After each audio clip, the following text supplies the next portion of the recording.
आलस्य छोड़ना होगा, यही अनुशासन है। अगर तुम यह चाहते हो कि तुम्हारा जीवन ज्ञान से भरा हो, तो केवल यह चाहना कि काश मैं बुद्धिमान बनूं बेकार है। तुम्हें किताबें पढ़नी होंगी, ध्यान करना होगा, अपने भीतर प्रश्नों को गहराई से देखना होगा, यही अनुशासन है। याद रखना, चाहत बीज है और अनुशासन उसका पानी। बीज कितना भी महान क्यों न हो, अगर उसे पानी न मिले तो वह सूख जाएगा। ठीक वैसे ही तुम्हारी चाहतें बिना अनुशासन के मर जाती हैं।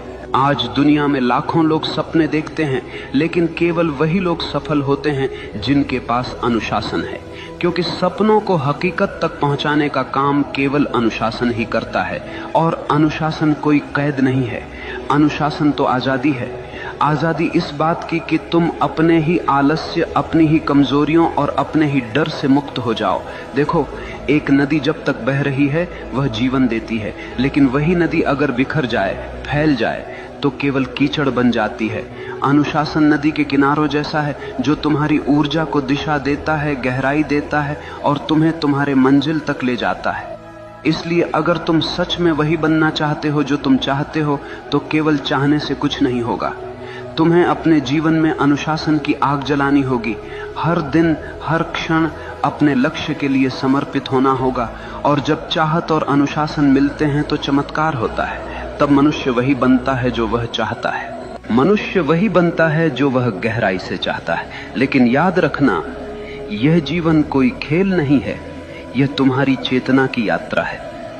अगर तुम अपने भीतर नीच विचार रखोगे तो तुम जीवन को नरक बना लोगे, और अगर तुम अपने भीतर ऊंचे विचार, गहरी चाहत और अनुशासन रखोगे तो यही जीवन तुम्हें स्वर्ग बना देगा। सवाल यह नहीं है कि दुनिया तुम्हारे खिलाफ है या साथ में है, सवाल यह है कि तुम अपने साथ हो या नहीं।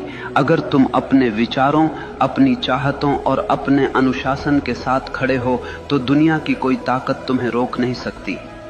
याद रखना, भाग्य बाहर से नहीं आता, भाग्य तुम्हारे भीतर से जन्म लेता है। जैसे तुम सोचते हो, जैसे तुम चाहते हो, जैसे तुम जीते हो, वही तुम्हारा भविष्य बनता है।